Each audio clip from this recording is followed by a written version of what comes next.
I was, I think, on tour when my kids were really little, and my wife called me up in extremis about something, and I'm on a tour bus, and people in the background are like, "Yeehaw!" No. And I think she just was like, "Well, I'm glad you're having fun." It sounds like a real party.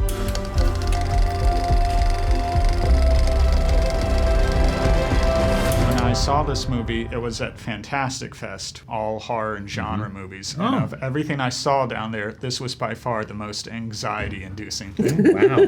Well done. We're very happy for you. It was That very we've ruined your anxious. life. Needed therapy afterwards. Yes. I've already scheduled something. But yeah, for our actors, do you consider this a horror movie? Sometimes someone will show you an optical illusion, and they say, "Stare at this and tell me what you see," and you immediately see a rectangle, but then if you keep staring at it, you see a triangle, but then you see a rectangle, and it's one of those things that keeps shifting. I feel that way about this film. I can see it as horror.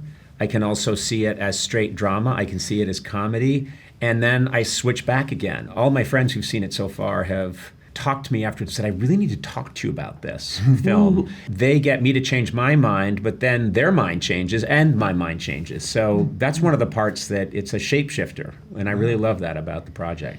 I guess to a certain degree, I would say it's a horror story because you're dealing with a mom in a very difficult situation and with a sick child. That's a horrible, horrifying situation. It's a literal horror. Yeah. Hey, we just got home, and you would not believe. Christian, how would you describe your presence in the film? Yeah, I'm to a certain degree a voice. I think that is a way, I suppose, of showing the distance and the gap in their relationship, the lack of understanding, the clarity. The husband is seeing her, imagining her, having a great time. Things should be great. Have them go to the pool. Go to the pool, relax, have a wonderful time. Not really understanding the difficulties and the struggles that she's going through. It makes a lot of sense to create that gap and that distance. This hit me so hard and I have, I'm married, I have 2 kids, and we've all experienced this moment where you're at the baseball game. In and of itself, you think, hey, I'm working hard and I have a chance to go to this baseball game. And then, of course, we're seeing it through Linda's perspective. Yeah.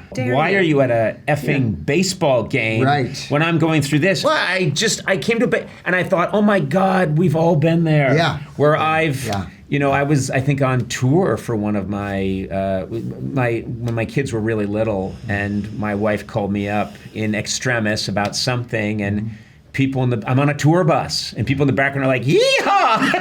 No. And I think she just was like, "Well, I'm glad you're having fun." It sounds like a real party. Yeah, and I'm thinking, well, I'm doing the 30-city tour. I'm working my ass off, but my wife and I, we just had a baby. He's 15 months, but last year I couldn't be there for the birth because I was in LA, she was in New York. So it's like that's sort of what happens. You're a monster. I know, it's terrible.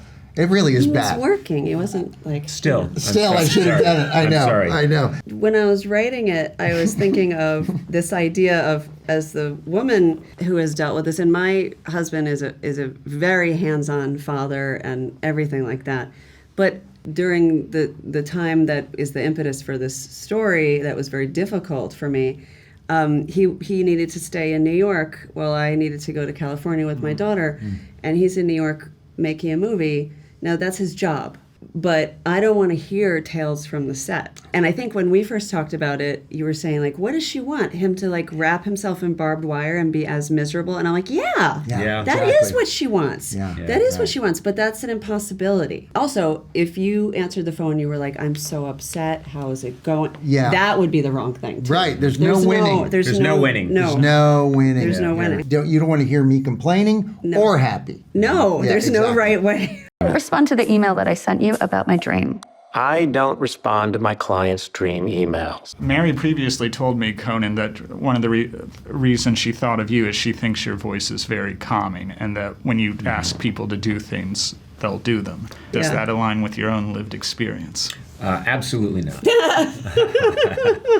My superpower in life, if I have one at all, might be I like to connect with people, and that is something that I do habitually all day long with just about anyone I I'm meet. so uncomfortable though. Yeah, What's exactly. the deal? Yeah, well, you're beyond it. Why am I so I said, uncomfortable? yeah, I said you're. Yeah. There's nothing we can do with you. You're I'm a impervious. monster. You're But impervious to it. yeah, but I one of the things that's been so fascinating about this experience was not being able to use any of that in this character. That is not what I'm doing, and my attempts to, even if I think I'm trying to help or calm, my attempts are laughable.